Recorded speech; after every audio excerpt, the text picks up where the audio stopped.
Hola y bienvenidos a la octava y última sesión de nuestra serie, Saber lo que crees. Espero sinceramente que hayas disfrutado de esta serie.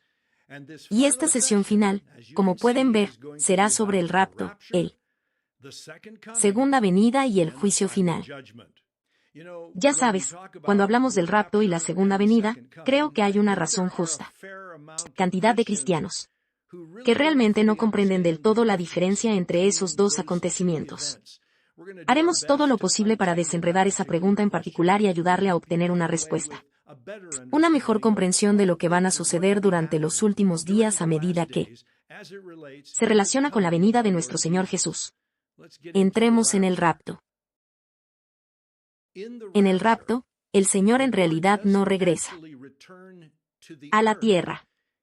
Él simplemente regresa por su novia. A esto también se le llama el arrebatamiento de la iglesia. Y así lo escribe el apóstol Pablo en su carta a los tesalonicenses. Déjame mostrarte. De 1 Tesalonicenses capítulo 4. Dice, por lo cual os declaramos esto en palabra del Señor, que nosotros que están vivos los que quedan hasta la venida del Señor, no precederá a los que durmieron. Porque el Señor mismo descenderá del cielo con un grito de mando, con voz de arcángel, y con sonido de la trompeta de Dios. Y los muertos en Cristo resucitarán primero.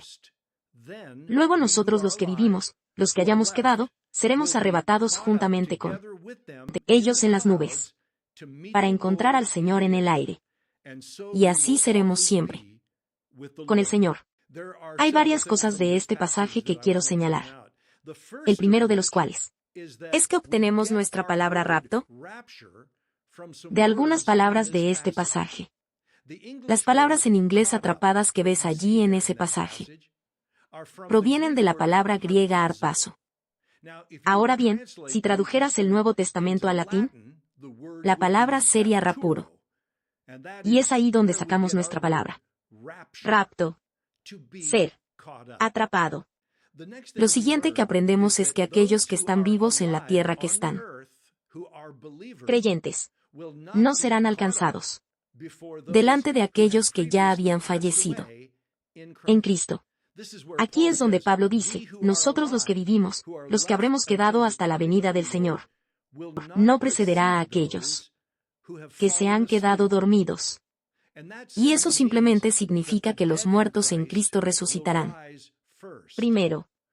Ahora recuerda, eso no significa que los muertos en Cristo simplemente estaban esperando en sus tumbas que ocurriera el rapto. Ya sabéis que la Biblia nos dice que debemos estar ausentes del cuerpo. Es estar presente con el Señor. Cuando las personas mueren en Cristo, inmediatamente entran en la presencia del Señor. No hay sueño ni letargo. No existe ningún estado inconsciente en el que se encuentre la gente esperando la resurrección. Están con el Señor. En la resurrección, sus cuerpos, estamos hablando de los cuerpos de aquellos que han muerto en Cristo, resucitan, y su espíritu y alma, que ha estado con el Señor, se une a ese nuevo cuerpo de resurrección. A continuación, se nos dice que el Señor descenderá del cielo. Así que, esta es una venida del Señor ya que Él desciende del cielo. Pero no es una venida completa del Señor porque, de nuevo, Él en realidad no viene a la tierra. Nos encontramos con el Señor en el aire. A continuación, se nos dice que habrá sonidos celestiales asociado con el rapto. Pablo escribe, un grito de mando, con voz de arcángel, y con el sonido de la trompeta de Dios. Y luego Pablo repite la frase, los muertos en Cristo resucitarán primero. Una vez. De nuevo, refiriéndose a la elevación de sus cuerpos. A continuación, los creyentes que están vivos en ese momento, en la tierra en el momento del rapto, serán alcanzados. Como dice Pablo, entonces nosotros los que vivimos, los que hayamos quedado, seremos atrapados juntos con ellos. Y luego Pablo nos da el lugar de nuestro encuentro con el Señor cuando dice, atrapados junto con ellos en las nubes, para encontrarse con el Señor en el aire. Y finalmente Pablo dice, y así estaremos siempre con el Señor. Esta es la manera en que el apóstol Pablo dice que después del rapto no habrá más. Ya no habrá separación alguna entre Jesús, el novio y su novia. Estarán juntos para siempre. En 1 Corintios capítulo 15, el apóstol Pablo nos da información adicional sobre la transformación que se producirá en los cuerpos de aquellos que todavía están vivos en la tierra cuando ocurra el rapto. El pasaje dice así: Esto os digo, hermanos, la carne y la sangre no pueden heredar el reino de Dios, ni lo perecedero heredar lo imperecedero. He aquí, os digo un misterio. No todos dormiremos, pero todos seremos transformados. En un momento, en un abrir y cerrar de ojos, a la final trompeta. Porque se tocará la trompeta, y los muertos serán resucitados incorruptibles, y nosotros se cambiará. Este es realmente un pasaje maravilloso donde el apóstol Pablo describe la transformación inmediata. ¿Qué ocurre en los cuerpos de aquellos que todavía están vivos en la tierra cuando ocurre el rapto? Lugar.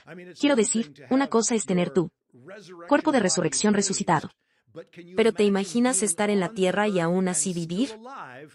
Cuando suena la trompeta y Jesús regresa por su novia, para esas personas, no experimentarán la muerte física. Pablo simplemente dice, no todos. Dormir. Ahora bien, la palabra dormir allí es un eufemismo que utiliza el apóstol Pablo para la muerte cristiana. No está diciendo literalmente que vamos a dormir en la tierra o dormir en nuestras tumbas. Está usando ese término para describir cómo se ve el cuerpo humano después de que el espíritu y el alma hayan partido. En otras palabras, al morir, parece como si la persona estuviera durmiendo. Y, sin embargo, dice, no todos moriremos, pero todos moriremos. Ser cambiado. Él dice, no tardará mucho. Es solo un momento, un abrir y cerrar de ojos, y luego dice, los muertos serán resucitados incorruptibles, y nosotros, de nuevo quienes aún están vivos en la tierra, será cambiado. Lo último que aprendemos sobre el rapto es que va a ser repentino y inesperado. Esto es lo que nos dijo Jesús. Déjame mostrarte esto. Del capítulo 24 de Mateo.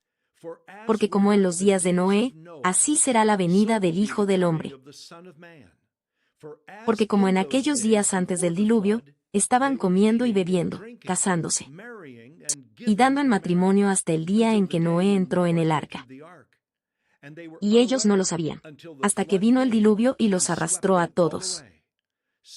Así será la venida del Hijo del Hombre. Ahora, usted podría estar mirando este pasaje y decir, espere un minuto. ¿Cómo sabemos que lo que Jesús está diciendo aquí se refiere al rapto? Podría estar hablando de la segunda venida. Recuerda algo. La segunda venida de Jesús cuando venga a la tierra, de la que hablaremos en un momento, viene al final de la gran tribulación. Y es necesario recordar lo que está sucediendo durante la gran tribulación. Los últimos 3 años y medio han visto el derramamiento de la ira de Dios sobre la tierra. Mucha gente en la tierra han perecido. Y gran parte de la tierra ha sido quemada y ya no es habitable.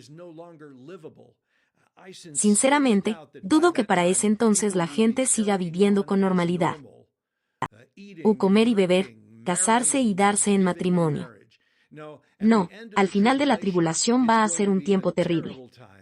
Gente colgando por un hilo y no será una vida normal. Pero así será. La vida normal cuando ocurre el rapto porque eso sucede antes de la gran tribulación. Pasemos ahora a hablar de la segunda venida. La Biblia nos habla de un tiempo de guerra. Esto va a suceder hacia el final del periodo de la gran tribulación. La Biblia se refiere a esa guerra como la guerra de Armagedón. Y leemos sobre esto en muchos lugares, francamente, a lo largo de la Biblia, pero ninguno más claramente demostrado que en el libro de Zacarías. Del Antiguo Testamento, déjame mostrarte. Zacarías 12. Oráculo de la palabra del Señor acerca de Israel. Así declara el Señor, que extendió los cielos, y fundó la tierra y formó el espíritu del hombre dentro de él. He aquí que yo voy a establecer a Jerusalén una copa que hará estremecer a todos los pueblos de alrededor. El asedio de Jerusalén también será contra Judá. En aquel día yo estableceré a Jerusalén una piedra pesada, para todos los pueblos, todos los que la levanten ciertamente sufrirán. Ellos mismos, y luego escucha esto. Y todas las naciones de la tierra se reunirán en contra de ello. Ahora bien, esta es una de las formas en que lo sabemos. Esta clase de persecución de los judíos, esta batalla contra los judíos aún no ha tenido lugar porque aquí dice muy claramente que todas las naciones de la tierra se reunirán contra ella. Eso aún no ha sucedido. Sigamos leyendo. De Zacarías 14. Vemos que dice, he aquí que viene un día para el Señor, cuando el despojo te lo quitaron estará dividido en medio de vosotros. Porque yo reuniré a todas las naciones contra Jerusalén a la batalla, y la ciudad será tomada, y las casas saqueadas, y las mujeres violada. La mitad de la ciudad saldrá al destierro, pero el resto del pueblo no será llevado al cautiverio, aislado de la ciudad. Entonces, el Señor saldrá y peleará contra aquellas naciones, como cuando pelea en un día de batalla. Ahora bien, esta profecía de Zacarías 14 es aún más clara. Nos dice que todas las naciones vendrán contra Israel y aparecerán mucho por ganar. De hecho, Zacarías dice que todo el botín que se le ha quitado a Israel será literalmente ser divididos por sus enemigos, justo en medio de ellos mientras observan. Y entonces algo increíble va a suceder. Dice al final de esa profecía, entonces el Señor saldrá y luchará contra esas naciones. Seguimos leyendo en el libro de Zacarías y vemos esto. En ese día, sus pies se afirmarán sobre el monte de los olivos, que está aquí, delante de Jerusalén al este. Y el monte de los olivos se partirá en dos, de este a oeste, por un valle muy amplio, de manera que la mitad del monte se moverá hacia el norte, y la otra mitad hacia el sur. Y huiréis al valle de mis montes, porque el valle de los montes llegará hasta Sel, y huirás, como huisteis a causa del terremoto en los días de Usías, rey de Judá. Entonces, el Señor mi Dios vendrá, y todos los santos contigo. Estas son profecías asombrosas del Antiguo Testamento que hablan sobre la segunda venida de Jesús Cristo. Y una de las cosas que vemos acerca de la segunda venida es que es principalmente, en primer lugar, para la nación de Israel. Ahora la venida de Jesús, esta segunda venida, también fue visto por Juan, en la revelación que le fue dada por el Señor. Déjame mostrarte. Entonces vi el cielo abierto, y he aquí un caballo blanco. El que lo monta se llama Fiel y Verdadero, y con justicia juzga y hace la guerra. Sus ojos son como una llama de fuego, y sobre su cabeza hay muchas diademas. Y tiene un nombre escrito que nadie conoce sino él mismo. Está vestido con una túnica teñida en sangre, y el nombre con que se le llama es la palabra de Dios. Y los ejércitos celestiales, vestidos de lino finísimo, blanco y limpio, estaban siguiéndolo en caballos blancos. De su boca sale una espada aguda para herir con ella a las naciones, y él los regirá con vara de hierro. Él pisará el lagar del vino del furor y de la ira de Dios Todopoderoso. En su túnica y en su muslo tiene un nombre escrito, Rey de Reyes y Señor de Señores. Así que a Juan se le mostró la segunda venida, cuando Jesús viene a hacer la guerra. Y lo dice específicamente en esta profecía, que él derribará las naciones. Estas son las naciones que se han reunido contra Israel. Las naciones que Zacarías habla de quienes han venido literalmente a borrar Jerusalén, muy aislado. Ahora bien, ¿cómo responderá Israel cuando Jesús regresa por primera vez?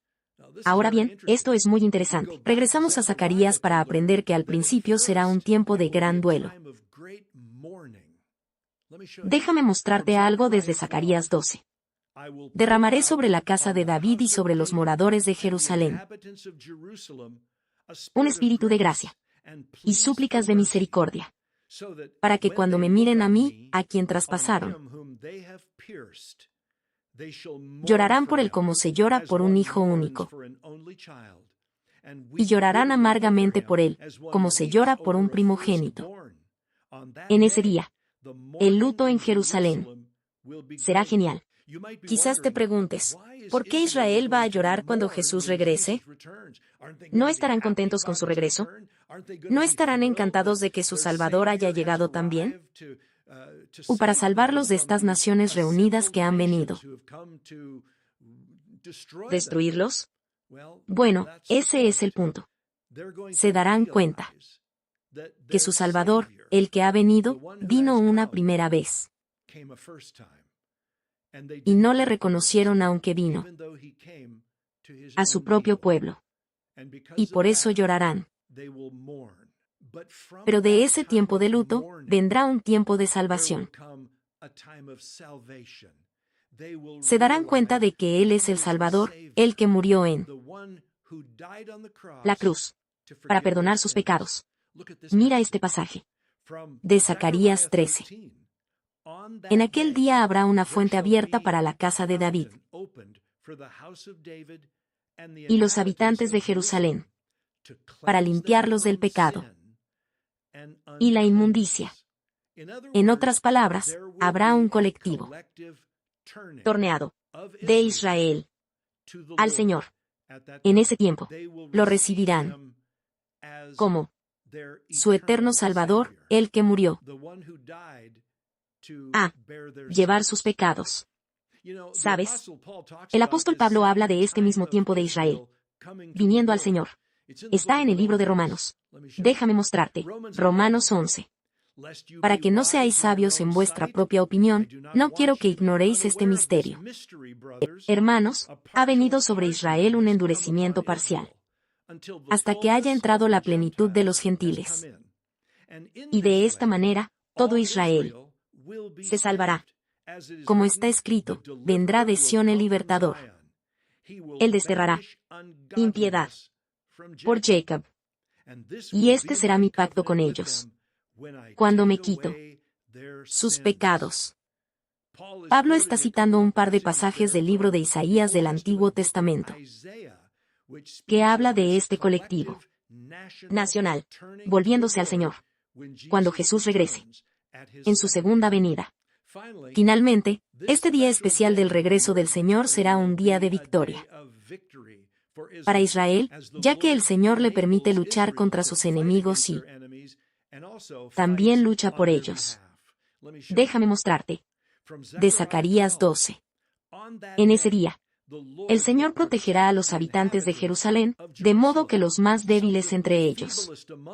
Ellos en aquel día serán como David, y la casa de David será como Dios, como el ángel del Señor iba delante de ellos, y en aquel día buscaré destruir todas las naciones que vienen contra Jerusalén. Así que podéis ver que el Señor mismo no solo dará poder a Israel contra las naciones se juntaron contra ellos, pero Él mismo lucharán contra ellos y los destruirán. Ahora, después de esta batalla, la batalla de Armagedón, la Biblia nos dice que Satanás estará atado por un periodo de 1.000 años. Esto está registrado en el libro de Apocalipsis. Va así. Del capítulo 20. Entonces vi un ángel que descendía del cielo y que llevaba en la mano la llave al pozo sin fondo y una gran cadena. Y prendió al dragón, la serpiente antigua, que es el diablo, y Satanás, y lo ató por 1000 años, y lo arrojó al pozo, y lo cerró y lo selló sobre él, para que no engañasen más a las naciones.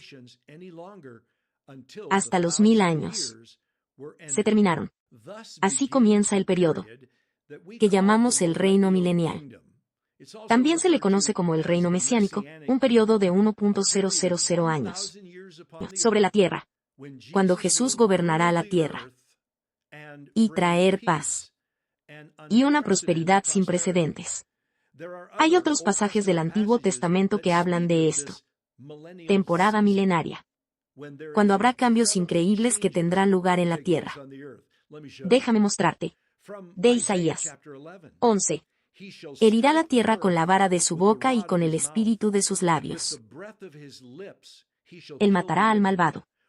Será la justicia ceñidor de su lomo, y la fidelidad ceñidor de su cintura. Sus lomos. Morará el lobo con el cordero, y el leopardo con las crías se acostará. La cabra, el becerro y el león. Y el becerro cebado estará junto a él, y un niño pequeño los pastoreará. La vaca y el oso pastarán. Sus crías se echarán juntas, y el león comerá paja. Como el buey. El niño de pecho jugará sobre toda la cobra, y el niño destetado jugará sobre toda la cobra. Puso su mano sobre la guarida del anuncio. No harán mal ni dañarán en todo mi santo monte. Porque la tierra será llena del conocimiento de Jehová, como las aguas cubren la tierra. Mar. En aquel día la raíz de Jesé, la cual estará puesta por pendón a los pueblos de. A él consultarán las naciones. Y su lugar de descanso será glorioso. Puedes verlo en los pasajes que hemos estado viendo aquí.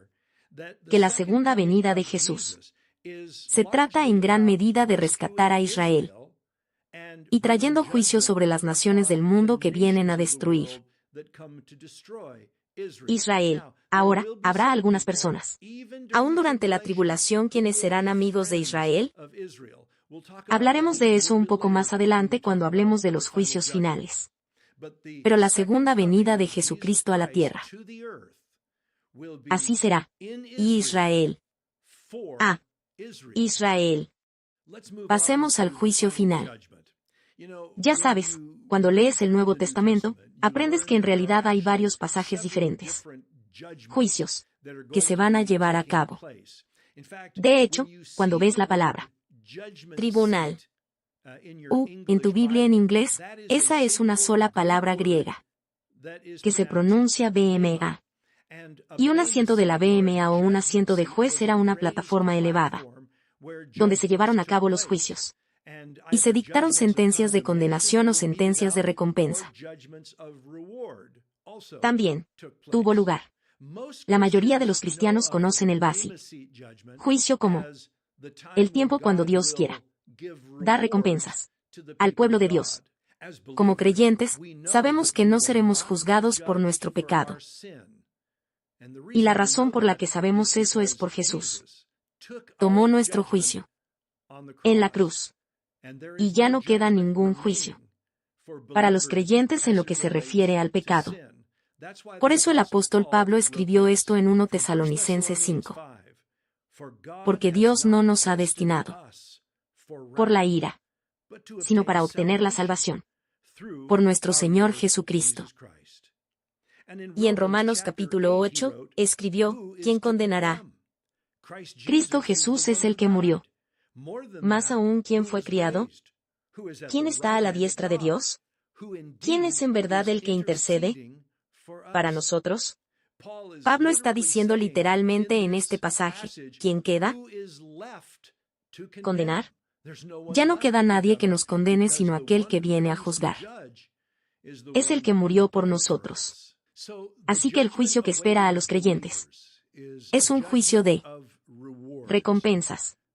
Pero todo el mundo lo hará. ¿Recibir una recompensa? Desafortunadamente, este no parece ser el caso. El apóstol Pablo escribe sobre esto en su carta a los Corintios. Déjame mostrarte, porque nadie puede poner fundamento otro que el que ya está puesto, que es Jesucristo. Si alguno edifica sobre este fundamento con oro, plata, piedras preciosas, madera, de heno o paja, su trabajo se mostrará tal como es, porque el día lo sacará a la luz. Será revelado con fuego. Y el fuego probará la calidad del trabajo de cada uno. Si lo que ha construido sobrevive, recibirá su recompensa. Si se quema, sufrirá pérdida. Él mismo será salvado, pero solo como alguien que escapa, a través de las llamas. Ahora, el contexto de este pasaje en 1 Corintios 3 se trata de hombres que están trabajando en el campo de otro, en el reino de Dios. Pero creo que lo que el apóstol Pablo nos está dando aquí es un principio que se aplicará a todos los creyentes en lo que se refiere a las obras que lo hacemos durante nuestro tiempo en la tierra. O va a ser así: ser dejado atrás después de que el fuego de Dios lo prueba, o será quemado. Y te darás cuenta que dice la persona que encuentra que todas sus obras están quemadas. De hecho, sufrirá pérdidas. ¿Qué es esa pérdida? Bueno, no es una pérdida de salvación. Pablo lo deja claro. Él dice en el pasaje que sufrirá pérdida. Él mismo se salvará, pero solo como quien escapa, a través de las llamas. Y la razón por la cual será salvo aunque no tenga obras, ser recompensado, es porque nuestra salvación no se basa en obras. Se basa en la fe. Los justos vivirán por la fe. Aunque se habla de otros juicios en la Biblia, queremos hablar del juicio final. Y para eso volvemos al libro de Apocalipsis, del capítulo 20. Entonces vi un gran trono blanco, y al que estaba sentado en él. De su presencia huyeron la tierra y el cielo, y ningún lugar se encontró para ellos. Y vi a los muertos, grandes y pequeños, de pie delante del trono, y libros se abrieron. Luego se abrió otro libro, el cual es el libro de la vida. Y fueron juzgados los muertos por las cosas que estaban escritas en los libros, según sus obras. Y el mar entregó los muertos que había en él. La muerte y el Hades entregaron los muertos que había en ellos. Y fueron juzgados cada uno de ellos según sus obras. Entonces la muerte y el Hades fueron arrojados al lago de fuego. Esta es la segunda muerte, el lago de fuego. Y el que no se halló inscrito en el libro de la vida, fue arrojado en el lago de fuego. Aprendemos de este pasaje que este juicio final, el juicio del trono blanco, y lo que viene de ahí, se llama la segunda muerte. Es importante recordar que los creyentes en Jesús no se mantendrá en pie en esta sentencia. Y la razón es porque los creyentes son parte de la novia de Cristo. Y como tal, estamos entre aquellos que han aceptado el sacrificio de Jesús en nuestro nombre. Él tomó nuestro juicio. Y ahora no nos quedaremos de brazos cruzados para ser juzgados por nuestros pecados, porque Jesús ya fue juzgado por nosotros. Bueno, eso es todo. Con esto finaliza la serie sobre saber lo que crees. Realmente espero que esto haya sido de bendición para ti. Si desea más estudios de toda la Biblia, simplemente visite nuestro sitio web, lifebible.ministerio.com. Esperamos verte pronto. Dios los bendiga.